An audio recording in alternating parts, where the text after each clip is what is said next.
Kaya huwag po talaga tayong magpalihis sa mga isyong ipinupukol nila ngayon. Ang balita, gusto na naman nila, pinagdidiskitahan naman nila ang mga ari-arian ng Kingdom of Jesus Christ ng KOJC.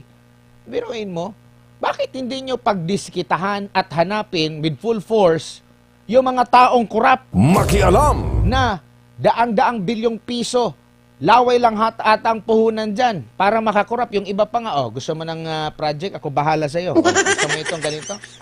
Pero yung pinagkaisahan ng mga miyembro, mga misyonaryo ng Kingdom of Jesus Christ sa loob ng mahigit 4 na dekada, nagtulungan, dugo, pawis, luha, yun ang gusto nilang kunin. Makialam! Yun ang gusto nilang pakialaman. Naku po. Bakit? Doon lang ba kayo sa inosente, magaling at matapang? At alam natin, kapag meron pong mga price adjustment, automatic na rin po yan, tataas yung mga presyo ng mga bilihin. Makialam! So, bago pa man nagkaroon ng krisis dyan sa gitnang silangan na panibago, nakakaranas na tayo ng krisis sa ekonomiya sa bansa. Dadagdagan pa nitong naging krisis nga dyan sa gitnang silangan. Hindi pa nakakabawi si Juan de la Cruz doon sa paghihirap ng kanyang naranasan before nitong sigalot sa pagitan ng US, Israel at Iran. Eto na naman. Hindi pa naman tayo anak ng kontraktor, anak ng congressman, at anak ng senador. Makialam! Oo, hindi naman tayo bilyonar, hindi naman tayo oligarko. No. Hindi tayo anak, hindi tayo mga nepo baby. So, adjust po tayo mga kapartner. Doon po sa mga kurap na hanggang ngayon ay malaya pa rin, hindi yan sila maapektuhan nito. Sa tagal ba naman nilang kumamal sa pera ng bayan, kaya nilang mabuhay kahit na magkaroon pa ng krisis sa gitnang silangan. Ang kawawa, yung ating mga kababayan. Kaya huwag po talaga tayong magpalihis sa mga isyong ipinupukol nila ngayon. Diba? Napansin nyo po mga kapartner?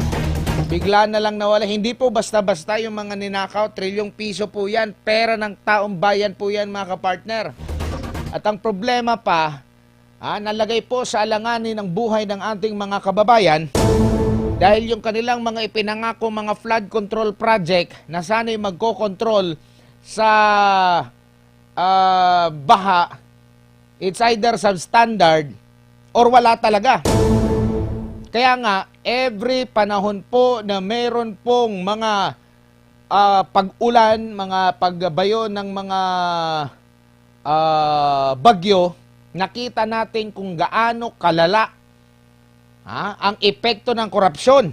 Makialam! Hindi yung epekto ng climate change yung nakikita na ng mga tao, epekto ng korupsyon. Oo, every mga pagbaha, every mayroon pong pananalasa ang mga bagyo, tapos bumabaha kaliwat kanan yung mga lugar na hindi binabaha, binabaha na. At hindi pa basta-basta mga pagbaha. Di ba? Hindi na nakikita ng taong bayan na epekto ito ng climate change. Hindi. Iyan po ay epekto ng mga korupsyon, mga gahaman sa pera ng taong bayan. Makialam! Kasi nga po, sinasabi nila, meron kaming 5,500 na mga flood control. Wala po. Ang problema pa, marami ng ari-arian ang mga nawasak, marami pang buhay ang kinuha dahil nga po sa epekto nito. Imbes na itayo ng mga flood control project, ginawa nilang rason ay kailangan natin ng flood control project. Nagkaroon po ng fact-checking ang kalikasan. Doon na bulgar. Asan ang mga flood control project? Di ba? Nabuksan yung issue na yan. Tapos ngayon, ano na ang isyong kanila pong ipinalulutang? Impeachment ni Vice President Sara Duterte. Di ba? Sinasabi nilang mali daw ang paggamit sa pera ng taong bayan doon sa confidential fund. Pero magtataka ka, OVP lang ang chinecheck nila sa paggasta ng may mas malaki pa nga na confidential fund, hindi naman binubusisi. Di ba? Tinatanong na ngayon, sino ba ito, sino ba si ganyan? Nakapagtataka na yung mga ahensya ng gobyerno, wala man lang say kung paano ginastos ng tama ang kanilang confidential fund. Which is ang sabi naman ng Vice Presidente, ganito naman talaga ang paggamit ng confidential fund. Confidential nga eh. Di ba? Mali daw ang paggamit ng pera. Mga milyong piso, daang milyong piso. Pero itong bilyon, daang bilyong piso, maabot na nga sa trilyon. Magtataka ka. Di ba? Parang gusto nilang ilihis ang issue. Ang mga kurap, patuloy na namamayagpag. Ang mga kurap hindi takot kasi nagkakaisa sila. Nagtatakipan sila bawat isa. Tapos yung mga nagbubulgar, yun yung sinisiraan. Halimbawa, magbulgar ka na may korupsyon, sisiraan ka. Di ba? Tatakutin ka. Pag magbulgar ka ng kamalian, imbis na tulungan kasi nagbulgar siya, ikaw na nagbulgar, hahanapan ka ng butas, sisiraan ka. Di ba? Pero, malinaw na may korupsyon. Makialam. Di ba?